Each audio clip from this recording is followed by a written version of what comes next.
Thanks for tuning in to Wine Blast. Did you know that Wine Blast Plus now comes with exclusive discount benefits? Enjoy money off Jancis Robinson Glassware, Corravin and Academy du Vin Library. Sign up at wineblast.co.uk, where you'll also get early access to all episodes, plus our full archive, and enjoy exclusive subscriber-only content.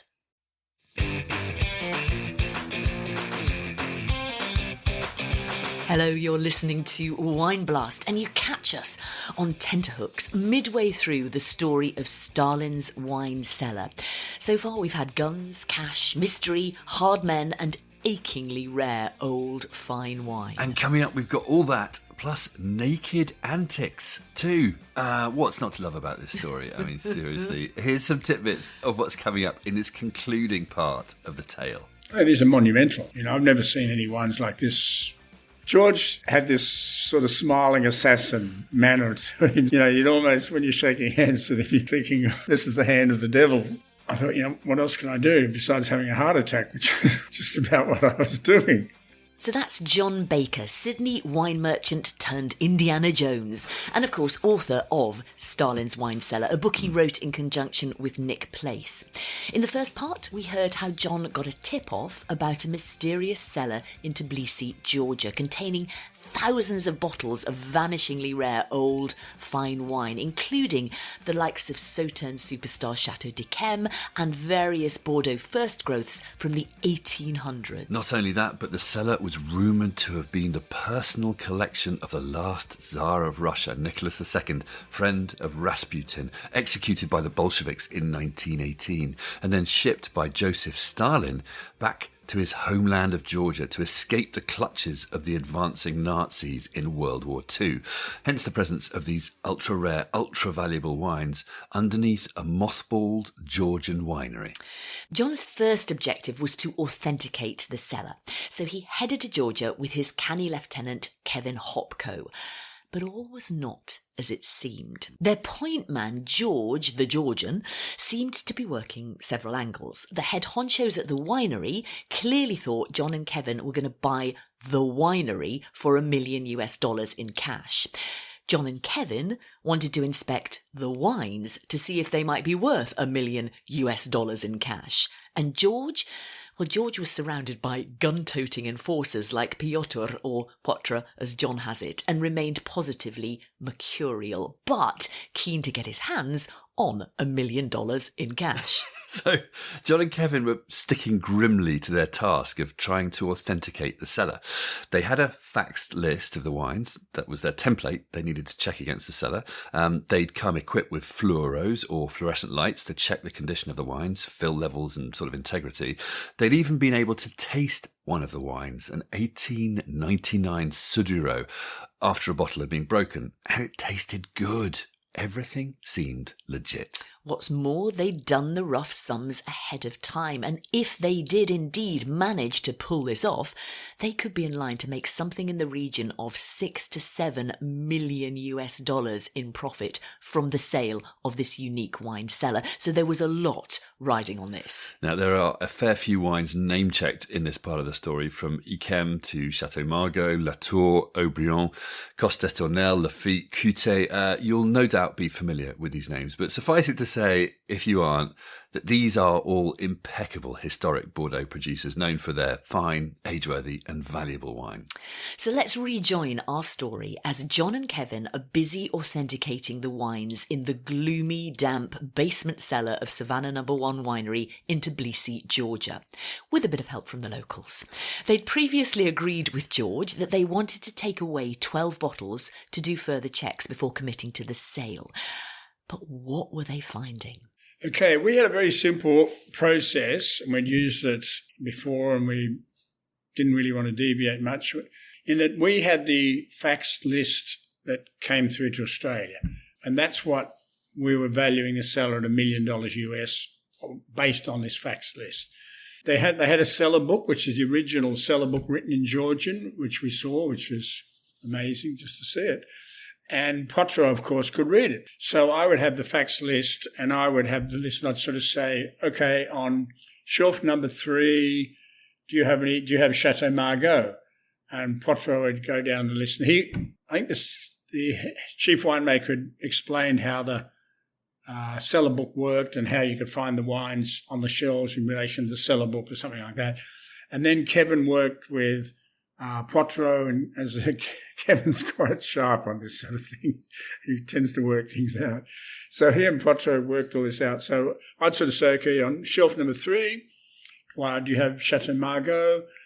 And Poitras would turn the book to shelf number 3, and he'd go down and say, I've got Chateau Margaux 1919. And I said, and how many bottles do you have?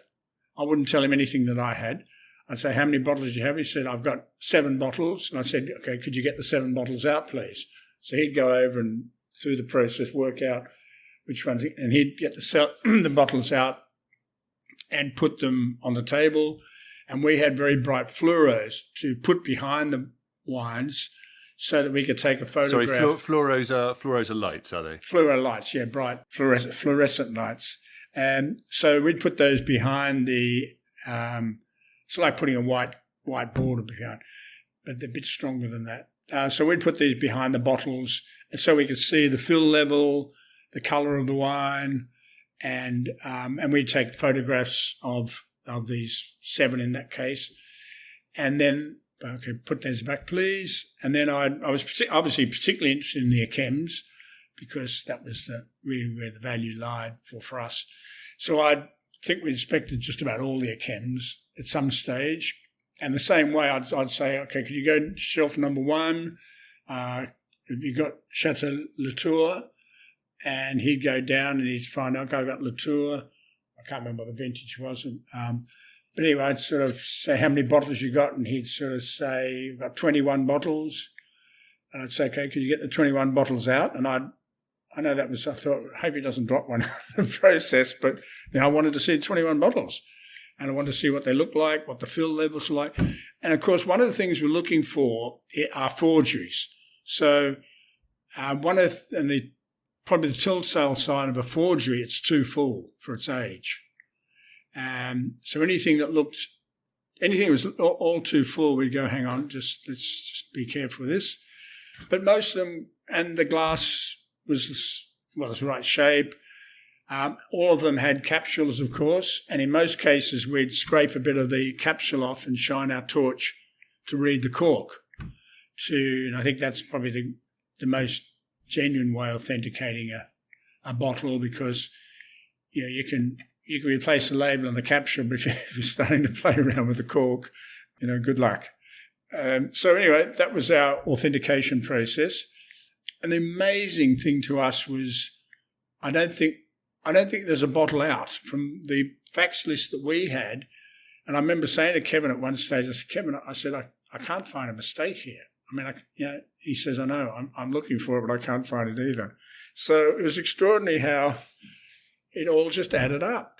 And we're talking about, just to talk about some of the highlights of the cellar, 1847 Echem, 3 bottles, 217 bottles of Echem in all. I believe you had 1889 Aubryon, Costesternel 1909, Chateau Margaux 1919. These are vanishingly rare treasures in the world of wine, aren't they? Oh, these are monumental. Oh, completely. I've never seen any wines like this or heard of anyone. I'm sure people do occasionally drink them, but I don't know who and I don't know where they get them. And I saw the other thing is that, the condition of the wine. I think these are possibly as good a condition as you could get for the vintages of this age, just from the way they've been handled and where they've been. They haven't been through any auction houses and they haven't been sitting on any retailer shelves or cellars of questionable temperature or anything like that. So you had these amazing bottles. Your facts list was proving to be pretty kosher. The condition of the wines looked kosher, looked good. It didn't look like they were forgeries. You must have been then thinking ahead, because you still didn't necessarily know they were going to let you take any bottles away as you'd originally planned, those 12 bottles you wanted to take away to be authenticated. And if they hadn't let you do that, then that would have brought a pretty immediate halt to proceedings, I imagine. Yeah, but it also would have brought a halt to them getting $1 million. So, they had a fair bit at stake to let us take these bottles.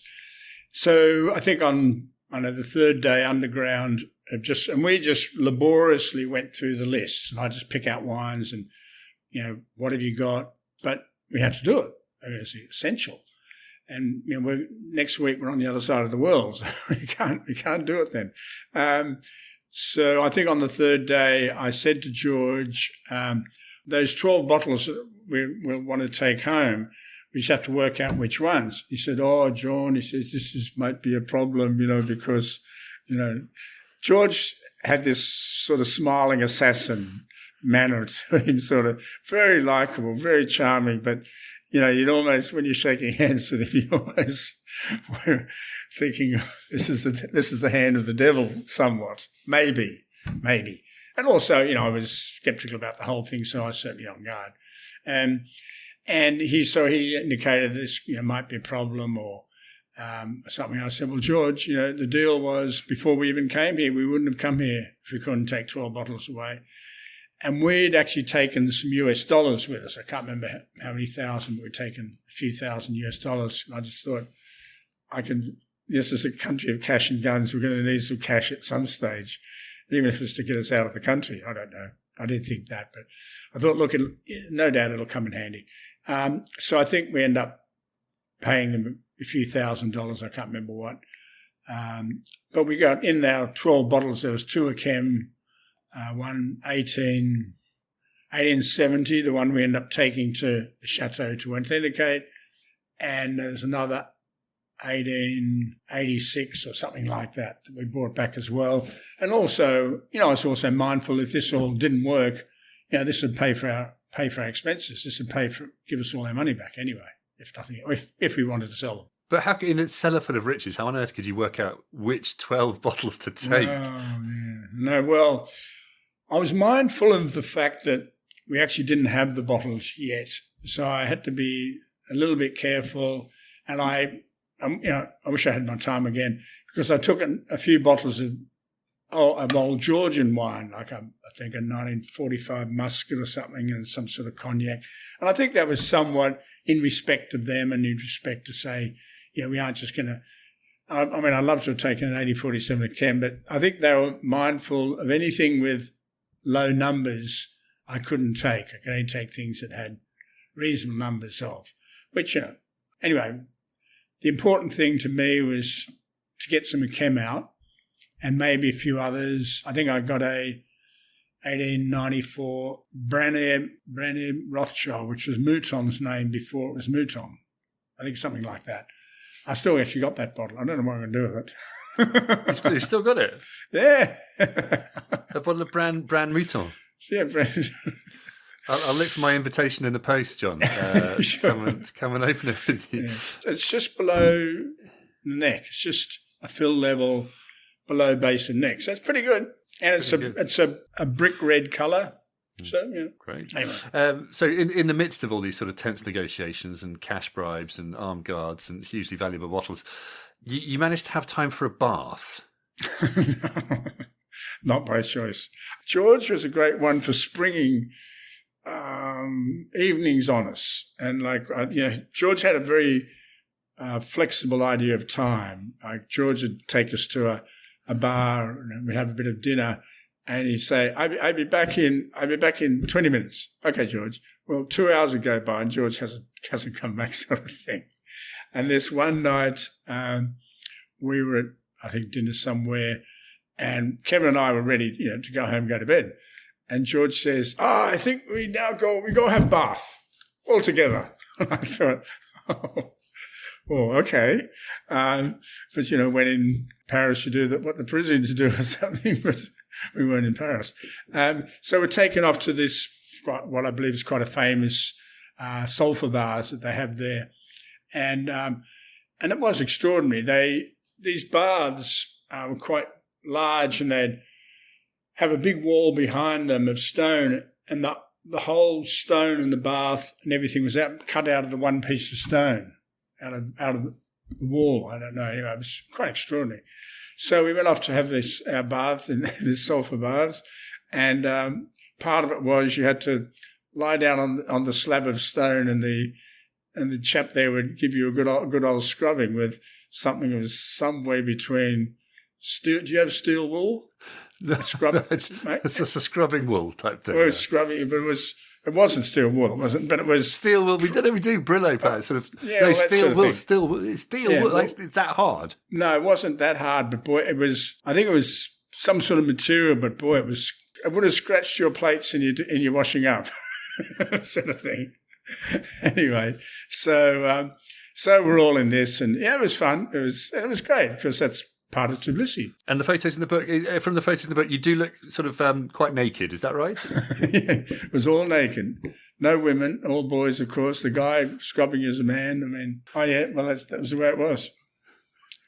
Adds to the colour. So you after much wrangling, you managed to get these 12 bottles out of the country. You flew back to Australia.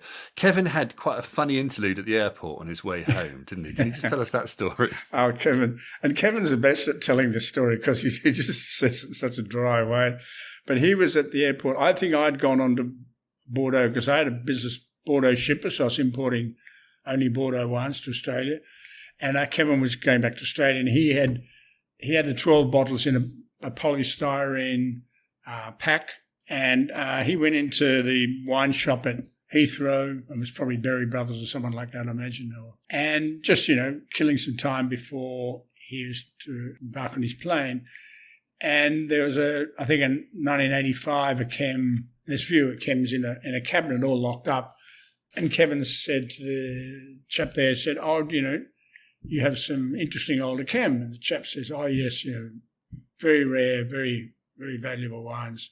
And Kevin said, would you mind if I had a look at the 1985? And the chap said, oh, no, I'm sorry, I couldn't open the cabinet unless you really want to buy it. And Kevin went, oh, no, it's okay. I think Kevin felt like saying, mate, you should see what I got in my box. But, of course, he didn't say that. But because he had two from the 1800s. So safely back in Australia with your stash of wines. Yeah. What were you thinking? What were your concerns at this point? Very concerned about who owned the wine, who was I going to, who could give us title to the wine, who would handle Georgian customs if that needed being handled, and who am I going to give a check to? Because you were slightly worried that you were so sorry to interrupt. You were slightly worried that even if you managed to buy the wines, that you might get stopped at customs saying, no, you've got no right to export these wines. Or when you were sort of standing, ready to auction them off, that someone might turn up and say, no, hang on, these are not yours to sell. Well, that's definitely a problem. And I could see that I wasn't really going to solve this with George as easily as I'd like. So I came up with a bit of an idea. I thought, well, I talked about this with Kevin, of course, because he's quite good on these sort of negotiations. I said, why don't we, rather than give them $1 million for the whole cellar, we'll give them $500,000 and we're 50% of the cellar. They retain 50% of the cellar. But their job is to handle customs, title, and sort of somehow get them to the board or something like that. I'm not quite sure exactly what. Because the other thing in this, how are we going to take them out of the country? One, and how are we going to sell them? I thought, well, Sotheby's and Christie's, I guess, were the obvious people to talk to about it. And I know some years before, Sotheby's had executed quite an amazing auction of wines from the Masandra collection, where I think none of the bottles had labels on them. They put each bottle in a cellophane bag, tied the top and put a tag onto it, what it was, and put each one in a box and then shipped the whole lot to London and had an auction. I thought, wow, that's pretty interesting. So my idea was, maybe this is how we'll do this. And, I didn't know how my partners would like the idea of losing half the cellar. But I put it to them. I said, look, these are issues that really need to be handled and need to be handled properly. Otherwise, we could spend a lot of money and be in a lot of trouble. Because I think Georgia are signatories to the heritage or antiquity list at The Hague or something. I'm not sure what it is, but a lawyer told me about that. So anyway, they agreed, and because there was considerable profit in this anyway. So I thought, well, I wonder if George will agree. And, of course, when I explained it to him, he thought it was a wonderful idea because I said, you're going to end up with more than $1 million, George, just you can take my word for that. So he thought it was a good idea. And I thought, well, that's good. That means, because I think when I brought up the customs issue, George did one of his, don't worry, my uncle, he look after that. He's in Parliament. He look after that. I don't know if they even had a Parliament, but it's my uncle look after that. I thought, okay, well, as long as you can look after that. Because, we obviously weren't going to be paying anything until all this was solved. So that was my solution to, and I was sort of, in a way, I was quite pleased that they will end up with more than $1 million. Although, we'd forego some, but I think we and I were in that we just want to pull this off if we can, as opposed to maximising our profit. Okay, so they've returned unscathed from Georgia. Unscathed, but maybe sort of exfoliated, as per that naked bar story. Quite. Whatever the state of their complexion, they're back in Australia with some of the wines. They've got a plan to solve the thorny issue of ownership and title. So while things are sitting pretty, let's take a quick break. By way of brief summary so far, John Baker travelled to Tbilisi, Georgia, to check out a seemingly fantastical cellar containing untold wine riches, once owned by the last Tsar of Russia and Joseph Stalin. Incredibly, it all seemed legit. So he returned to Australia with a few of these unicorn bottles ready for the next part of the adventure, poised to make $6 to $7 million profit in the sale of the century. Which is the point at which things started to go a bit pear-shaped. I'm not going to issue any spoilers, but one thing I will say is do look out for the pot of gold at the end of the rainbow. Meantime, back to John. And remember, Neville was the Sydney mining magnate with interests in Georgia who John, Kevin and Harry Zucker had originally teamed up with to investigate and potentially sell this cellar. Yeah, so we're back in Sydney and we, of course, got immersed in running our shop and other shop we had as well. And it was 2000, the Olympics were in Australia, so, everything was busy. And so we weren't exactly rushing to make this happen because we thought, well, the wine's been sitting there for since the Second World War. It's not about to go anywhere.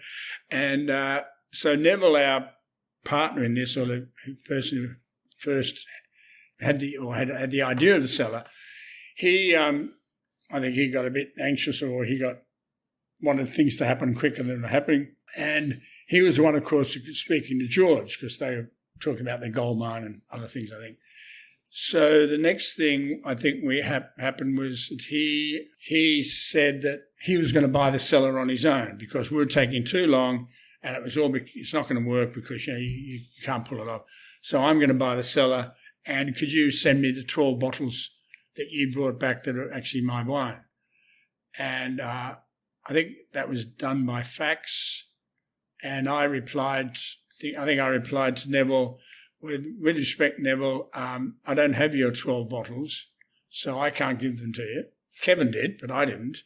And as far as we're concerned, we're moving ahead with this. And he said, well, I've already bought the cellar and there's no point. And I went, okay. Anyway, this is obviously unravelling somewhat. So I thought, all right, well, if he's bought the cellar, and I don't know why I didn't check with George, but I don't think I did. But I thought, well, okay, if this is going to unravel, and we're busy. I mean, if it didn't work, it didn't work. And so I thought we've got to divide up these 12 bottles because I thought that's the equitable way of doing it. So I think I just said to Kevin, work out how to divide 12 bottles between 4 people. I think there was a bottle of 1875 Chateau with almost a complete label, looking very intact, and with the sort of fill you'd expect on a wine like that. And Harry Zucker had sort of said he'd like the old Chateau. So he said, all right, well, there's yours. That's your quarter. And then I think we'd worked out 3 wines for Neville. And since we weren't talking to Neville, we gave those to Harry and said, Harry, will you give those to Neville? Now, it's highly doubtful whether Neville ever got them, but anyway, that's between them. And then Kevin and I kept 6 bottles, one of which was an 1870 a chem and some other wines, which included some Georgian wines. But that's right, Kevin got the Akem and I got 5 bottles of mixed. And we had said, okay, we've got a pact that although we've divided them, we've really got 6 between us and we've got half of each other's and all the rest of it sort of thing. So as far as we're concerned, well, we're busy doing other things. But I remember at the time I had this conversation with Kevin. I said, well, okay, well, if Neville wants to take on the cellar on his own, good luck. I mean, he doesn't really know much about wine. He had a little winery in the Hunter Valley somewhere, a vineyard, I think. And I thought, well, he doesn't know anything much about wine. He certainly doesn't know anything about these wines. And if he thinks he can do something, well, good luck, off you go. But at this stage, we were the only ones that really knew what was in the cellar, what was good, what the condition of them were, and all the rest of it. So if someone else wanted to take our role, well, off you go. You're more or less going to have to do the same thing. But then fast forward a bit further down the track, and you heard back from your old friend George, didn't you? And Neville wasn't on the scene anymore. Yeah, I remember I was driving back from Bondi Beach one time and the Georgian flag was fluttering from a mast because Georgia's a rugby playing nation. The Rugby World Cup was to be in Australia. And I saw the Georgian flag and I thought, I wonder what's happened with those wines, Temptation, all the rest of it. So I think I rang George or faxed him or something. And, I think I must have rang him because I remember him going, John, how are you? My friend. It's good to hear from you. I said, so George, how are you? What's happened with the wine? Have you still got the wine? Yeah, we still have the wine. I said, but Neville bought it. He said, no, Neville didn't do anything. Neville's gone. Neville's out. So I went, that's interesting. So I think Kevin and I had a conversation, what are we going to do? And temptation gets the better of you, of course. And we started negotiating again. But it was different to last time in that George was less, he wasn't as positive as he was before. And he'd take quite a long time to, you'd send him a fax and he'd take a week or 2 weeks to reply or something. So something wasn't quite working. And I thought at the time, I should just jump on a plane and go over there and just see if we can nail this in one go. And one thing led to another. And I think a few months went by and one of our shops, we had a shop at a suburb called Epping, and we used to do these tastings at night where we put on some pretty exciting wines. And so we had one of these one night and had a lot of very good customers there. And it was going well. And then this chap walked through the door. And I remember looking at him and I thought, I don't think he was invited. I didn't run that shop, so I wasn't sure of all their customers. Sure, I don't think this chap's invited. And he had, leather jacket and buzz cut hair, and gold chain and a bit of a swagger. And I realised it was Potro, which, you see someone completely out of context, you just don't recognise them. But I did realise who it was. Jean, hello, my friend. Hi, Potter. And what are you doing in Australia? And he says, George is changing now and it's different and I want to see Australia and I love rugby, so I come for the World Cup and all that. And I went, okay. So that was okay. And then I said, let us finish. We've got some people here doing this tasting and they'll be going soon. Do you want to maybe stay and we'll have a chat? So he did, and we sat down when people were gone, staff were cleaning up, and we got talking. And I said, how's George? And he says, George's not in Georgia anymore. I went, really? I said, I've been emailing him. I spoke to him a number of months ago. He says, no. I said, and how's we're talking about the wine. He says, forget the wine. I went, really? I said, but we were moving along to buy the wine as we'd all agreed. And he says, no, George, don't you forget the wine. George is not involved. And I suggest you don't come back to Georgia. And I went, oh, really? I mean, he was quite friendly. He wasn't being threatening, although I don't know I don't think he was sent to deliver a message. I think he probably was genuinely coming. And when we left, of course, he was incredibly helpful to us when we were there. I gave him my business card, and I said, if you're ever in Australia, please contact me because you've been so hospitable. I'd like to return the generosity. Never thinking I'd ever see him, and here he is. He turns up. So anyway, he made it quite clear that there was no deal anymore. We weren't going to be buying the wine. And he would suggest I don't come back to Tbilisi because my safety can't be guaranteed. And I thought, well, that's a pretty strong message, and I'm not likely to flirt with that. So, we shook hands and off he went, and that was the end of the deal. So we're gonna go from that sort of implicit death threat to just to segue back briefly to you wanted in the midst of this, you wanted to in parallel check out the authenticity of the wines because you'd sort of gone down that to a certain extent, but you wanted to go a bit further. Yeah. So tell us what the wine was, whose authenticity you wanted to check, and why and how you decided to clear things up. When I was going to Europe one time, Kevin actually suggested, he said, why don't you take the bottle of Akem to Chateau and have them look at it, because we need to know. I mean, it was the key wine. There's 216 other bottles there.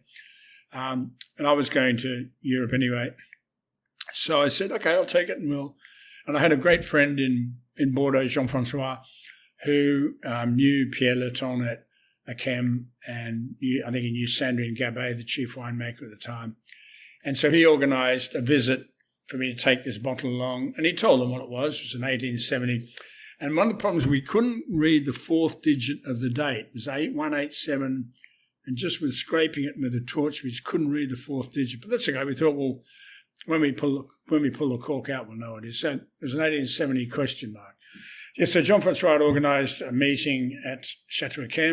I was with Jane, my partner, and we were in London. We had the night before, and we had a largest dinner with some friends there. I don't actually drink a lot, but that night we had some pretty nice wines. And we had an early flight to Paris in the morning. Travelling from the airport into Paris, I think we had a taxi, and we got to our hotel, and we had the Akem packed pretty well. It was in a wetsuit sleeve, like a tube. And then it was in a wine bag with some other bottles and had some other padding. And I remember being in the taxi to the airport, and I remember saying to Jane, just keep that wine bag on your shoulder. I'll look after all the other luggage. Just hang on to that because... And when we got to the hotel, and I think, it was still 8-ish or 9-ish in the morning, and we'd got from London to the airport, and you know how early that has to be if you want to be in Paris, early-ish. So... hotel, a lot of those footpaths are a bit uneven because they've got trees growing and all the rest of it. And as they were pulling all the bags out and putting them on the footpath, I noticed just out of the corner of my eye, and I think sixth sense kicks in here. You know where the wine bag is, or it's sort of your subconscious. Anyway, one bag fell over, and I thought that's the wine bag. So I climbed over and grabbed it and undid the zipper, and it was moist. It was a bit wet. And I realised it was the Akem that the bottle had cracked across the bottom. And of course, this is old glass, it's 1870s. And, in hindsight, I should have been far more careful. But you think you're doing the right thing at the time. And so the Akem had broken, but all it happened was cracked across the bottom. And because it was in this wetsuit sleeve, it was still all held together. So I quickly turned it upside down. So I had most of the liquid still in the bottle. Here I am with another broken bottle. But I can't do anything about the broken bottle. And being in the industry for a long time, bottles break occasionally. You certainly don't want them to, and you do everything not to. But accidents happen. You're dealing over so many years to so many thousands of bottles that And so I thought, well, the important thing is I've got this appointment at Akem, and I had to get the liquid, the wine, to Sandrine Gabet in the best condition I could. And I'm not bad at thinking quickly, not a crisis, all this was a bit of a crisis. So I thought I need to get this into a screw cap bottle. So I raced down a little shop there and bought 2 little Perrier bottles and tipped the water out. And when we got up into the room, we carefully poured the Achem into the little Perrier bottles and let a little bit run over the sides before we screwed the top on to try and stop the oxygen. And I thought, what else can I do besides having a heart attack, which is just about what I was doing. And I remember saying to Jane, oh, how did this happen? And she blamed herself for it.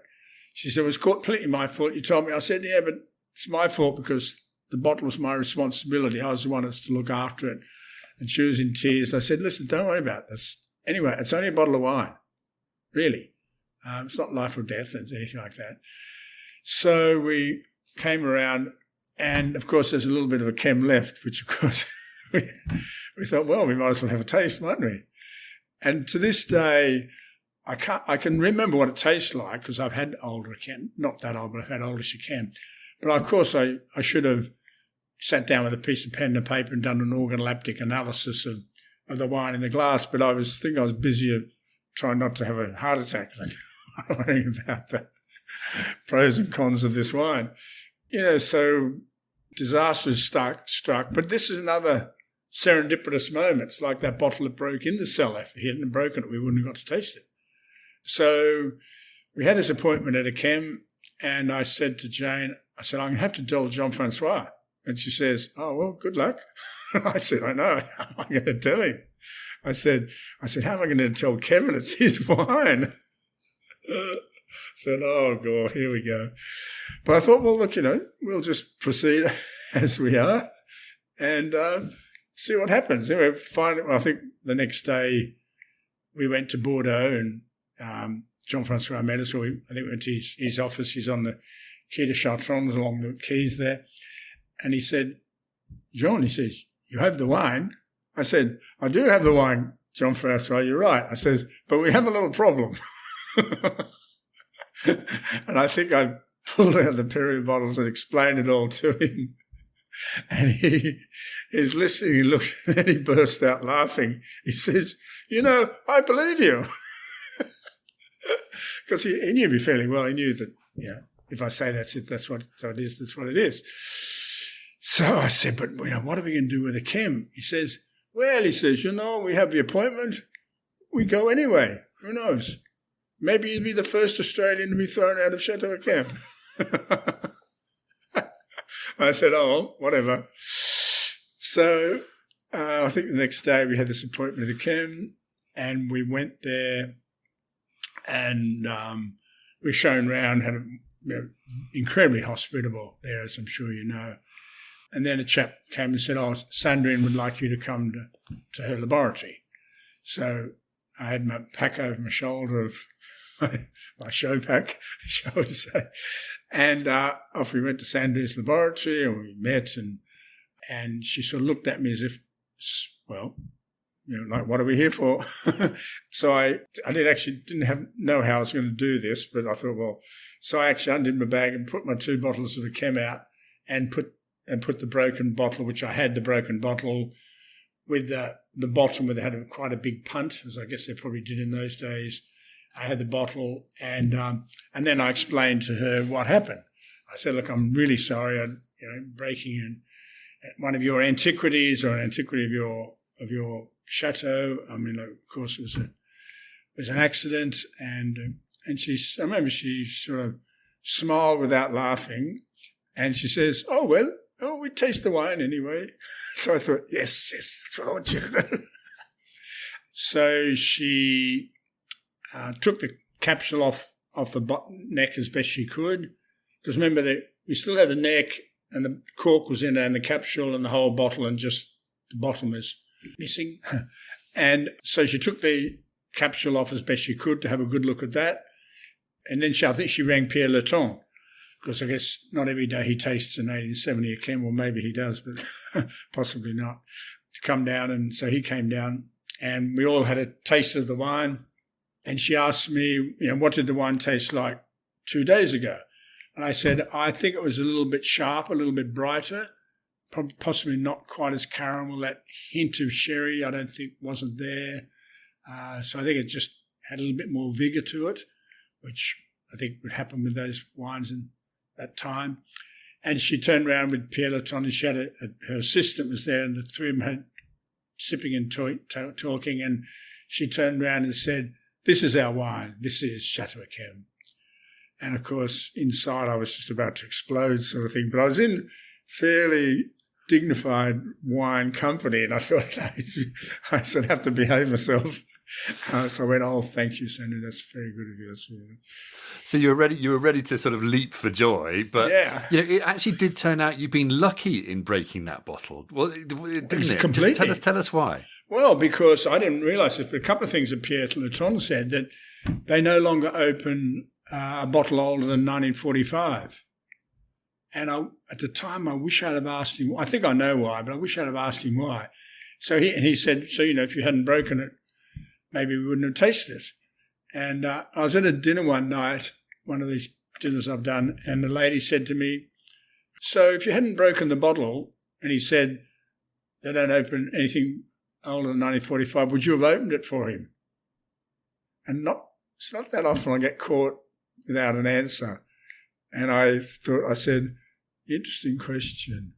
I said, "Well, under the circumstances, I don't have to answer it."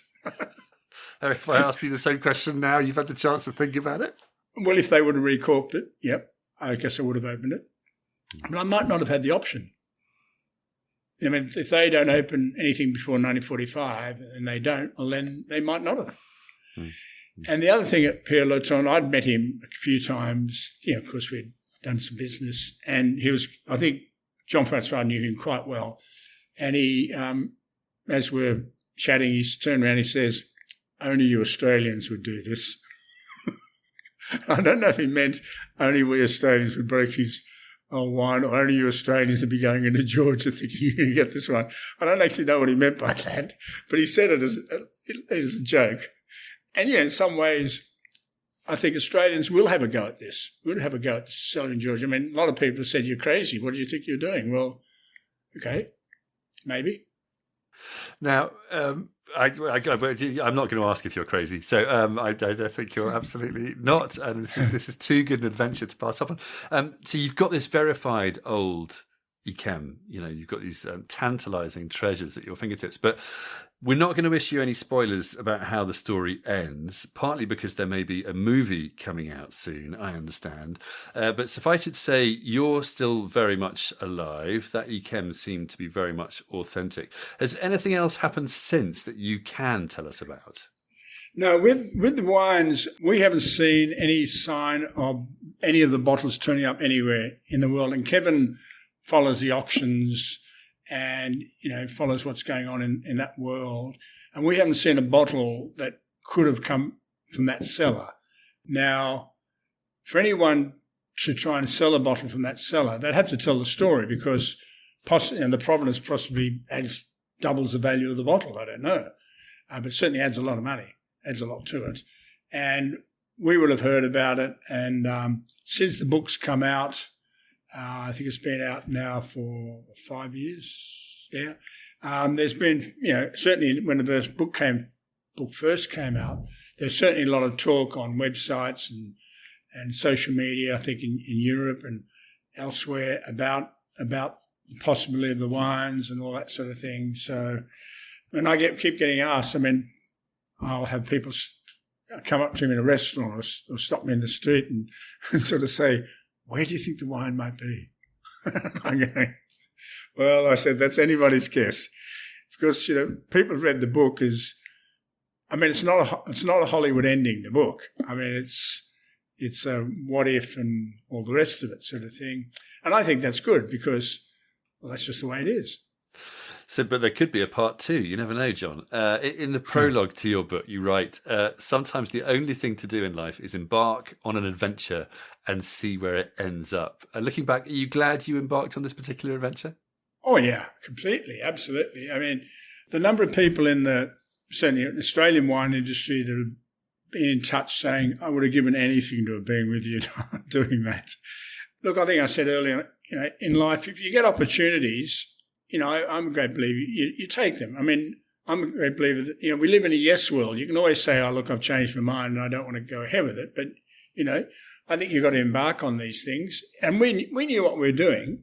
We're probably, in Australia anyway, we're the best equipped and best informed to do this. And yes, it was a matter of where's this going to go and where's it going to take us. But it wasn't going to cost us a lot of money unless it all blew up or something. But so we had an incredible adventure. We'd been to Georgia, which I probably would never have gone to otherwise, and under quite exciting circumstances, and being taken around by the Georgians and shown different parts of the country. And then, I had no interest at all in writing a book about this, but I remember when we were there, I said to Kevin, oh, you better take some photographs, while we're here, because no one's actually going to believe this. And so all the photographs in the book are just happy snaps, the ones that we just took on the run. I think we ended up with about 110 photographs. They're all in an album, and the publishers just went through and just used the ones they wanted. I think there's something like 20 or 24 photographs in the book. But I certainly had no intention of writing a book. But one thing led to another, and a few friends said, you got to tell the story. It's a great story. You got to tell us. And then we wrote the book, and the book's been a bestseller, and maybe we might end up with a movie. Who knows? So I was going to say, you're talking about it now, which is absolutely fantastic. So here's to Adventures in Wine. John, thank you very much indeed. Thanks, Peter. Good to be with you. What an adventure. That is just such a good story. Isn't it? And they might not have ended up with the wine, but John did end up with a brilliant book, and now potentially a movie too. Not to mention a starring role on Wine Blast, of course. Let's not forget that. But the highlight of his entire career. We may be seeing John on the big screen sometime soon. Played no doubt by Brad Pitt or Timothy Chalamet or someone similarly hunky. Actually, the last I heard from John, it may be a small screen adaptation. But either way, we'll be tuning in, won't we? Yeah. Fabulous story. Here's to Adventures in Wine. On which note, if you want to see some of the happy snaps John talks about of his time in Georgia with firearms and centuries-old bottles and naked baths, we'll put some of those photos on our show notes. They're well worth checking out. And of course, do buy the book, Stalin's Wine Cellar. Yeah, it may be difficult to get hold of these days, actually, depending on where you are. We bought ours a few years ago, and I did have a quick check. But anyway, it is out there. And I know John is actively trying to expand the reach, as it were. Either way, do try to get hold of it. It comes highly recommended. Thank you to John Baker, and thanks to you for listening. Until next time, cheers.